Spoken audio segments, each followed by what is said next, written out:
ಮುಂಬರುವ ಗ್ರೇಟರ್ ಬೆಂಗಳೂರು ಪ್ರಾಧಿಕಾರ ಚುನಾವಣೆಗೆ ರಾಜಕೀಯ ಪಕ್ಷಗಳು ಸಿದ್ಧತೆ ನಡೆಸುತ್ತಿರುವಂತೆಯೇ ಈಗ ಬಿಡುಗಡೆಯಾಗಿರುವ ಮತದಾರರ ಪಟ್ಟಿಯ ವಿಶೇಷ ಸಮಗ್ರ ಪರಿಷ್ಕರಣೆ ಬೆಂಗಳೂರಿನ ರಾಜಕೀಯ ಲೆಕ್ಕಾಚಾರವನ್ನೇ ಬುಡಮೇಲು ಮಾಡಿದೆ.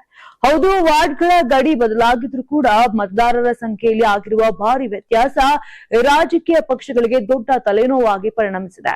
ಕಳೆದ ಜೂನ್ನಲ್ಲಿ ಬರೋಬ್ಬರಿ 1 ಕೋಟಿಗೂ ಅಧಿಕವಿದ್ದ ಬೆಂಗಳೂರಿನ ಮತದಾರರ ಸಂಖ್ಯೆ ಆಗಸ್ಟ್ 24ರಂದು ಪ್ರಕಟವಾದ ಕರಡು ಪಟ್ಟಿಯ ಪ್ರಕಾರ ಕೇವಲ 56,99,000ಕ್ಕೆ ಕುಸಿದಿದೆ. ಅಂದ್ರೆ ಪರಿಷ್ಕರಣೆ ವೇಳೆ ಬರೋಬ್ಬರಿ 46 ಲಕ್ಷಕ್ಕೂ ಅಧಿಕ ಮತದಾರರ ಹೆಸರುಗಳು ಕರಡು ಪಟ್ಟಿಯಿಂದ ಹೊರಗಿಳಿತಿವೆ.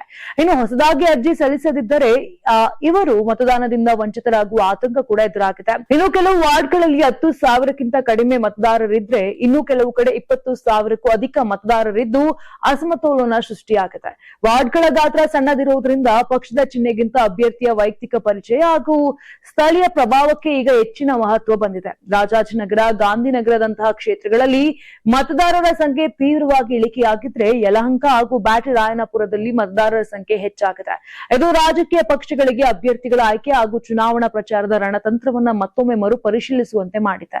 ಇನ್ನು ಮತದಾರರ ಪಟ್ಟಿಯಿಂದ ಹೊರಗಿಳಿದಿರುವಂತಹ ಅರ್ಹರಿಗೆ ಕಾಲಾವಕಾಶ ನೀಡುವಂತೆ ಮುಖ್ಯಮಂತ್ರಿಗಳು ಚುನಾವಣಾ ಆಯೋಗಕ್ಕೆ ಪತ್ರವನ್ನ ಬರೆದಿದ್ದಾರೆ. ಅಕ್ಟೋಬರ್ 27ರಂದು ಅಂತಿಮ ಪಟ್ಟಿ ಪ್ರಕಟವಾದ ಬಳಿಕ ಸ್ಥಳೀಯ ಸಂಸ್ಥೆ ಚುನಾವಣೆ ನಡೆಯುವ ಸಾಧ್ಯತೆ ಕೂಡ ಇದೆ.